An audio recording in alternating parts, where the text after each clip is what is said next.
blew a .16, aka twice the legal limit. It was not recommended of me, but, well, it's for America's future, goddammit, I had to go hard. Well, now, of course, the drinking's over. It's time for the sobriety tests. And guess what? Brewer's the first contestant. Well, his ass does not last long in his fucking sobriety test, let me tell you that. Okay, now I need you to touch your pinky to your nose. No, not my nose, silly, your nose. Ah, I fucking knew it. You're going to jail. He walks back to the table, completely embarrassed. I'm sitting there like, oh, that was quick, you drunk piece of shit. Here, let me show you how to get drunk and lie to the police. Watch and learn. So I go out the hallway, and the cadet that I'm paired up with just so happens to be that drunk-ass chick's boyfriend. At least I think it was him. I'm pretty sure that's what it said on his name tag. I don't know, I was drunk at the time. What can I say? All right, sir, have you had anything to drink today? Not as much as your crusty-ass girlfriend, that's for sure. What? Nothing. Proceed to test me. Give your girlfriend's nephew my condolences. So he starts trying to do his sweet Jedi mind tricks on me, but what he doesn't know is that I have a slight advantage. And that is, of course, that I've already done a fucking field sobriety test before. You know, with a real police officer. That's what happens when you fall asleep while driving a vehicle and, you know, demolish a handful of parked cars. You get fucking field sobriety tested out the ass. So needless to say, I already know all these tests ahead of time. I'm like finishing this guy's sentences and shit. All right, now I need you to put your pinky, yeah, I know, pinky to the nose, raise your left foot, and name all 4 Golden Girls. It's Blanche, Dorothy, Rose, and the super fucking old one. Let's get on with it. So I knock out all these sobriety tests with flying colors. I'm not bragging about it, I'm just saying that I'm really good at it. I don't know what that says about me as a person. Whatever. The only test that I think I'm gonna have trouble with is what's called the nystagmus test. And that, of course, is the old follow the pen with your eyeballs trick. Now, if you're shitty in this scenario, your eyes will wiggle back and forth all willy-nilly. It's like a natural reaction your body does when you're drunk. Well, how the hell am I supposed to control a natural reaction? Well, my grand idea was to just think sober thoughts. Whatever the fuck sober thoughts are, I have no idea. But for me, I just thought about, like, 5th grade math terminology. Anything that I could remember. So he's out there waving his pen in my face, and the entire time my brain's like, numerators and denominators. Isosceles triangles, the goddamn Pythagorean theorem. Now, I can't tell you if that helped or not, but what I can tell you is that I passed the fucking test. I walk into that classroom feeling like a goddamn superhero. Yeah, you see, that's how it's done. Hey, your boy out there passed my drunk ass. I think he needs a little bit more book learning. Now, was I the only one at our table that managed to pass their sobriety test? Well, what about little Miss Hula Hoop McGee over there? Surely she didn't pass her sobriety test, right? Well, you wouldn't believe me if I told you, but somehow she totally did not even fucking get a chance to take her sobriety test. Her ass was so drunk at that point, she could hardly pick her head up off the table. Are you kidding me? The instructors were just standing there like, well, I don't think we should even bother with her ass. Fucking Helen Keller could figure out she's drunk as hell at this point. But the most screwed up part of this entire story was that when her drunk ass blew into the breathalyzer, she never blew past the legal limit. Beg pardon? How the hell does that work? Yeah, tell me alcohol doesn't affect people in different ways. They had to carry her ass out of the classroom like a wild animal, for Christ's sake. You can't tell me she wasn't drunk. I don't care what your goddamn R2-D2 machine says. So the moral of this whole little shitty story is, yeah, you can get drunk for free, and you can do it for a good cause, but not if you have the fucking alcohol tolerance of a diabetic 3rd grader. The end. Brewstew.com.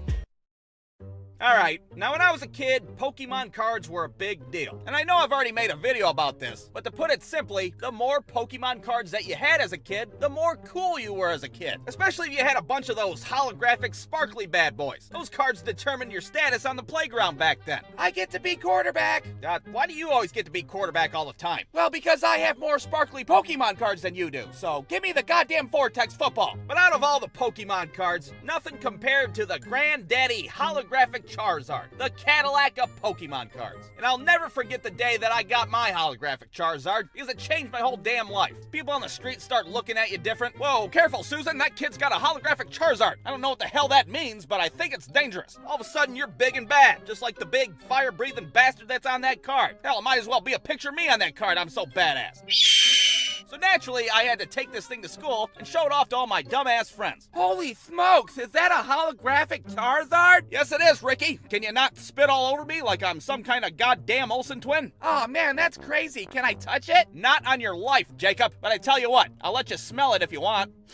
Wow, it even smells holographic. All right, class, take your seats. Now remember, we're gonna be having a spelling test today after recess. Yeah, Mr. Jones, I don't know if you've heard, but I have a holographic Charizard now, and I'm a pretty big deal. So you can take that spelling test and shove it straight up your candy ass. So we go about the school day as usual, even though all the kids are distracted about my sweet Charizard. Wow, look at him, he's so cool. He's almost as cool as Bill Clinton. So when it was time for recess that day, I decided to put my precious Charizard in my desk for safekeeping. Now, since you already read the goddamn title of this video, you already know what's gonna happen next. While I'm out there in the playground slinging fucking vortex footballs like John Elway, somebody snuck into the classroom and stole my sweet, sweet holographic Charizard. Well, imagine my surprise when I get back to the classroom and bam, no more Charizard. I start getting all hysterical and shit. What the hell is going on? I put it there. If I put it there, that's where it should be. Shouldn't be anywhere else, right? That's the way the world works. Does the world not make any fucking sense anymore? Okay, class, everybody pull out a sheet of paper. We're gonna start this spelling test. Oh, to hell with your spelling test, Mr. Jones. Somebody kidnapped my Charizard. I don't know what that means, so take a seat and stop disrespecting the spelling test. Was it you, Mr. Jones? Did you do it? I bet you did. You look like a desperate piece of shit that would steal from a child. But that was it. It was gone, and I didn't know who took it. I had the world by its ass, damn it! The whole rest of the school day was pure torture. All right, and your next spelling word is magnificent. Something that is amazingly great is magnificent. Like a sunset, or a rainbow, or that fucking holographic Charizard that you'll never see again in your life. Oh, god damn it! When I got home from school that day, I was so distraught. My parents are sitting on the couch like, what the hell happened to you? Well, Dad, I had the world by its ass, and I let it slip through my dumb little fingers. I go to bed and I'm having nightmares about it and shit. Hey, it's me, your holographic Charizard. What the fuck happened? I left you in my desk and somebody stole you today. Oh, well, looks like you're screwed now. You could have been the next Bill Clinton, for Christ's sake. But now instead, you'll have to grow up and work at a goddamn car dealership. A car dealership? No! So the next day I walk into class, and guess what I see? It's Ricky over there, and he's showing off his sweet new holographic Charizard. Check out my sweet new Charizard. Who wants to smell it? Ricky, is that my Charizard? No, this is mine. Jacob over there just traded it to me this morning. I look, and Jacob's over there, looking guilty as hell. Hey, Jacob, where'd you get that goddamn Charizard from? I found it on the bus. Oh, the bus, huh? I thought your old-ass grandma picked you up from school. Yeah, she does. She drives the fucking school bus. All right, fine, I did it. I stole your Charizard yesterday. I couldn't stand the guild anymore, so I had to trade it to Ricky. Ah, damn it, Jacob. Ricky, give me back my Charizard. Well, I'm not giving it back. It's mine now. Well, that's receiving stolen property, Ricky. That's what that is. Hey, Mr. Jones, can you give Ricky detention for committing a first-degree misdemeanor? I don't know, I guess. Okay, fine. Take your stupid Charizard back. So that day, I got my Charizard back, and everything was right in the world. I even still have that Charizard to this day. But sadly, it did not make me the next Bill Clinton. And even sadder still, I still had to work at a goddamn car dealership. Aw, man. Alright, now a lot of you guys know that I live next door to a kid named Michael. And a lot of you guys know that I really didn't like going over his house that much. And that was for a couple of reasons. For one, his stepdad was a dick, and he would never let us eat or drink anything in the house. What do you think, I'm feeding the whole neighborhood? I don't work 23 hours a week at a goddamn Home Depot so you can sit around and drink all our Mountain Cooler Capri Suns. And for two, they had this big-ass Rottweiler named Nathan. Now, who the hell names a Rottweiler Nathan to begin with? That's a people's name. You could confuse the shit out of somebody if you're not careful. They'd be ordering a pizza on the phone and shit. Yeah, I need a large stuffed crust with pepperoni on it. Oh, god damn it, Nathan, stop licking your asshole. That's a bad Nathan. You lick your asshole on your own time. Oh, sick. Dude, I think this guy's son's licking his own asshole. Really? Wow, what a dirty little bastard. Now, this dog was big as hell. He was massive. If he was on a Pokemon card, you bet your ass he'd have 120 HP at least. He'd be strolling around the house looking for something to bench press, looking like a goddamn bodybuilder. Hey, you guys want to rub baby oil on me and watch me flex in the mirror? He was a big dog, but he was a nice dog, and he was super friendly to everybody. Everybody except for me, that is. I don't know what it was, but as soon as I walked into Michael's house, Nathan would be like, Who the hell's this punky Brewster-looking bastard? Michael, I don't think your dog likes me too much. Well, what makes you say that? I don't know. No reason in particular, I guess. So needless to say, Nathan wasn't my biggest fan. And frankly, I wasn't the biggest fan of Nathan either. I mean, the dog's got eyebrows, for Christ's sake. How you gonna trust a... When the Hawkins gang proves you don't need powers to be super, you could just ask Google how their teamwork makes the dream work.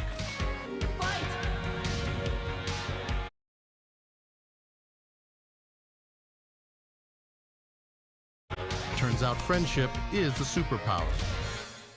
Loved Rush on VHS. So we're sitting on the living room floor. We're all excited and shit. Even the dog's over there pumped up like, Oh yeah, Rush Hour. That's what I'm talking about. so we start watching this movie, and we got this big-ass bowl of popcorn in front of us. Oh, is that my Orville Redenbacher that you're eating? God damn it, there you go, feeding the whole goddamn neighborhood again. And everything's going great until Michael spills some popcorn on the floor. That's when Nathan comes over, and he's like, Ooh, is that floor popcorn? Floor popcorn's my favorite. and he starts eating the popcorn off the floor. So Michael tries to stop the dog from eating the popcorn by slapping him on the ass. Stop eating that popcorn, Nathan! And right when that happened, Nathan looks up at me like I was the one that slapped him in the ass. Did this Punky Brewster bastard just slap me in my ass in my own house? This dog comes flying at me like a goddamn ninja turtle. I turn around and try to run, but the dog chomps down on my left ass cheek. I start screaming and shit. Bad Nathan! Bad Nathan! Nathan, don't you bite me in my ass! Take your teeth out of my ass cheek! Wow, he really is a dirty little bastard, isn't he? So I'm scuttling over to the front door. Nathan's still teeth deep in my left ass cheek. Meanwhile, Michael and his stepdad are still watching Rush Hour without a goddamn care in the world. Hey, do you think you could beat up Jackie Chan? Hell yeah, I can beat up Jackie Chan. I work at Home Depot. I can do anything. I'm trying to open the door over here, and that's when Nathan decides to bite me in the back of the head. So at this point, I'm like, oh, okay, this is it. This is how I'm gonna die. Via fucking Rottweiler. How fantastic. Somehow I get free, and I run out of Michael's house like the goddamn building's on fire. The back of my head's bleeding, as well as my ass cheek. I walk into my house looking like I just stormed the beaches of Normandy and shit. What the hell happened to you? Somebody kick your ass? It kinda looks that way, doesn't it? I got mauled in the back of my head, and then Nathan bit me in the ass cheek. Nathan bit you in the ass cheek? What kind of fucking friends are you hanging out with? Like 2 hours go by, and Michael comes over to my house. Dude, what the hell happened? Well, your dog attacked me because he thought I was trying to sexually assault him. That's what the hell happened, Michael. You didn't even get to see the end of Rush Hour. Yes, I know that, Michael, and that's the worst goddamn part. I'm never coming over your house again. Not as long as you got that goddamn dinosaur dog. And that's the story of how I became a cat person. Now, you'd think that to this day, I would be super paranoid of Rottweilers, since, you know, one of them did try to kill me in my friend's living room. And you would be correct in that assumption. But the thing is my wife is a big dog person. And she pretty much told me, oh, to hell with your traumatic childhood experience. We're gonna get a dog. And it's gonna be a big-ass Rottweiler. So there he is. Look at him, looking all ferocious, ready to rip my face off. Look at those eyebrows. You can't trust those eyebrows. Now, of course, we had to name this dog when we got him. And I could It's not fucking Nathan. Are you something more appropriate? Because who the fuck would name a dog Nathan? Alright, now when you're a teenager, one of the most important things in life is learning how to drive. And what better way to learn how to drive than a good old-fashioned driver's education course? And driver's ed is pretty booty, there's no two ways about it, and what made it even worse is that the instructor insisted on teaching the class like we were a bunch of goddamn preschoolers. And here we have the car's wheels. Can anybody tell me what shape the car's wheels are? A fucking circle? That's right! And here's where the car's horn is. And the car horn goes meep meep. I'm over there taking notes and shit, writing everything down like some kind of idiot. Meanwhile, you got dumbasses in my class raising their hands, asking questions. Yeah, you said the car horn goes meep meep, but could it go honk honk instead? Why, yes, it sure can. Everybody write that down, it'll be on the test. So after 2 weeks of playing patty cake and learning the sounds a car makes, we finally get to take our written exam. And this exam was easy as hell. I mean, it was practically impossible to fail the damn thing. There'd be questions on there like, when a pedestrian's crossing the street at a crosswalk, do you A, yield to the pedestrian, or B, commit vehicular homicide? Yeah, is the pedestrian wielding a weapon of some sort, like a katana or a boomerang? So needless to say, the written exam was pretty pointless. I mean, your ass could be like a fucking Amish kindergartner from a different fucking planet, and you'd still have a good chance to pass the damn thing. So after that, it's time to do your drive times. And your drive times are when you get into a random stranger's car, and you drive around the city while they make sure you don't murder anybody. Now, my first instructor was this old guy who was somewhere between the ages of 80 and 1,000 years old, and he had the tendency to fall asleep every now and then. I'd be driving down the road, look over and see this old guy all knocked out with his mouth wide open and shit. Holy hell, did this guy just die of natural causes in the passenger seat? Don't you die on me, damn it!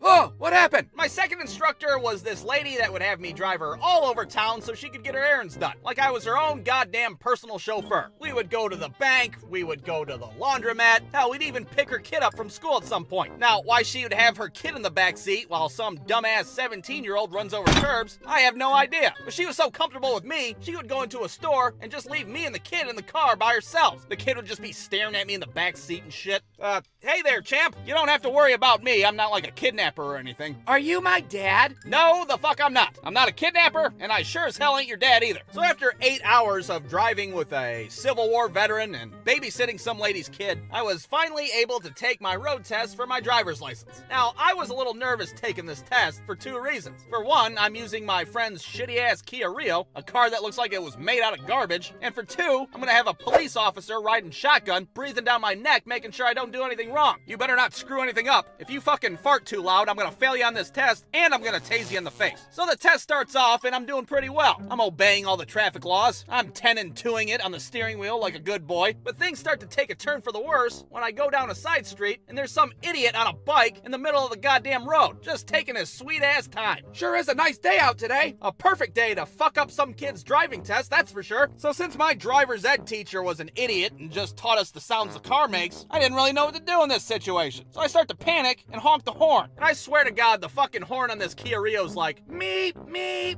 See, I told you the car horn goes meep, meep. This dude looks behind him thinking there's gonna be a goddamn RC car behind him, but he sees me riding his ass instead. So what does this guy on a bike decide to do? Well, he flips me the bird, of course. Ah, what a cheeky little bastard. So now at this point, I'm thinking, well, that's it. I failed the test. You can't have somebody flip you the bird during your driving test and expect to pass it. I look over at the police officer thinking he's about to drop kick me out of the driver's seat any minute, but surprisingly, he starts laughing. Wow, that guy's an asshole. That's something you're gonna have to get used to driving on the road. People flip you the bird all the time. So in the end, this dumbass on a bike didn't sabotage me, and I was able to pass my test. I got my license that day, and I rode off into the sunset with that shitty-ass Kia Rio. Meet me. Alright, now some of you may know that I have a cat named Tiffany, but a lot of you don't know that we have another cat as well. And the story of how we got this cat begins 2 years ago when my wife and I were having a bonfire in our backyard. We had a few friends over that night. We were drinking a couple of beers, having a good time, or maybe it was several beers and we were having a great time. Who's to say? When all of a sudden, this little kitten comes scampering out of nowhere, and his ass is adorable as hell. He's all black with a little white patch of fur on his chest, makes it look like he's wearing a tiny little tuxedo and shit. Ah, hell, is that the kitty cat from Hocus Pocus? Look at how cute he is with his little Thackeray Banks looking ass. Now this kitten is cool as hell. He's just hanging out with us all night long. Whose ass do I gotta lick to get another Budweiser over here? But when it was time to go inside the house, this little kitten didn't want to leave. He was just looking at me like, hey, are you gonna leave me out here? If you do, I'm sure I'll be dead by the morning. oh, well, I'm drunk enough to adopt a cat right now, so come on in with your little Hocus Pocus ass. So the next day rolls around, and here we are with this kitten that doesn't even have a name yet. And we can't give it a name yet because we don't know how to tell if a cat's a boy or a girl. I don't really know what I'm looking for here. Am I looking for a dick? Do cats have dicks? I don't know if cats have dicks or not. We're Googling diagrams on our phone and shit, trying to learn the basic anatomy of a goddamn cat. But after 20 minutes of staring at this cat's ass, we're just like, what do you think, a boy? Yeah, fuck it, we'll just say he's a boy. So now that that's established, we decide to name the cat Pooter. And if you don't like that name, well, you can kiss my ass because Pooter's a great name. And Pooter himself was a great cat. He'd hang out with us all the time in the living room. He'd just hang out on the couch, sitting all unnatural like a fucking stepdad watching NASCAR. Everybody loved Pooter the cat. Everybody except for Tiffany, that is. Tiffany couldn't stand his ass. But that was just because Tiffany was... you would open the front door, his ass would try to run outside like the house was on fire. Then you'd have to go track his ass down and bring him back inside. And on one particular time, he got outside, and he was gone for like 3 days before I found his ass in the backyard. God damn it, Pooter, get your ass in here. We house you, we feed you, I scoop your shit up with a tiny shovel. What more do you want from me? Now, I don't know what happened to Pooter during those couple of days out in the wilderness, but whatever happened traumatized the shit out of him. He didn't seem like the same cat anymore. Instead of hanging out with us like he used to, he just sits in the corner of the room, paranoid as hell, and stares at us like a goddamn pervert. And his ass would be staring at us all the time. No matter what we did, where we were in the house, hell, he could be taking a shit and he'd still be staring at us. Now, fast forward a couple days later, I'm outside sitting on our front porch, and all of a sudden, I see Pooter's ass strutting down the sidewalk, looking like goddamn Laverne and Shirley and shit. Oh, goddamn it, Pooter, get your wayward ass back in the house. So once again, I bring him back into our warm, safe house, where you think a cat would like to live. Well, looks like Pooter got out of the house again. That's not Pooter. What do you mean it's not Pooter? Pooter's right there on the floor. Well then, who the fuck is this cat? This cat that I had looked just like Pooter. The same tuxedo bullshit on his chest and everything. What the hell is going on? Is this a goddamn glitch in the Matrix? So I take the imposter cat back outside because my ass wasn't drunk enough to adopt a third cat. Get out of here, fake Pooter! You're not the real Pooter, beat it! So I come back inside and sit on the couch, and that's that. That is, until I have a thought that pops in my head. Oh my god, what if that was the real Pooter? What if the fake Pooter was the one I picked up from the backyard a couple days ago? Maybe that's why he's been acting so weird lately. You know, staring at us like a coke addict and shit. Oh, I think I just fucked up. I don't think we got the real Pooter. What? What do you mean, like he's not a real cat? No, god damn it, I know he's a real cat. What if I found the wrong cat in the backyard and I just booted the real Pooter outside just now? Oh, don't be ridiculous. Look at him, he's the real Pooter. And why the fuck's he keep staring at us like he's on methamphetamine? Are you the real Pooter? Huh? Blink twice if you're the real Pooter. Yeah, 911. Can you have somebody come out? My husband keeps interrogating our cat because he doesn't think he's real. So now we're in a very interesting predicament. Is this the real Pooter that's on the floor? Or did I boot the real Pooter out the door, never to be seen again? And the answer to that question is, I don't really fucking know. It's been 2 years since then, and neither of us can say for sure. I mean, my wife thinks that there's a 95% chance that we do indeed have the real Pooter, but I'm not buying it. So now every time that he stares at me, I stare right back at his ass. Because I know that he knows that I know that he's not the real goddamn Pooter. Alright, now when you're a kid in school, there was nothing better than going on a field trip. And out of all the field trips that I had as a kid, our local bowling alley was probably my favorite. Now, why was it my favorite? Because it was totally uneducational, that's why. This ain't the art museum, for Christ's sake, this is a dirty-ass bowling alley. You're gonna eat nachos, and then you're gonna bowl a sorry-ass 29 in 10 frames. You're not gonna learn anything. Now, when we would do field trips at my school, we would be put into groups, and then parents would volunteer to chaperone our little asses. And my group consisted of me, this kid Brandon, his dad as the chaperone, and this other kid, Eric. Now, nobody was a big fan of Eric. For one, Eric was a dirty little bastard. He was the kid that'd be picking his nose in class, or he'd be digging in his ass crack at recess.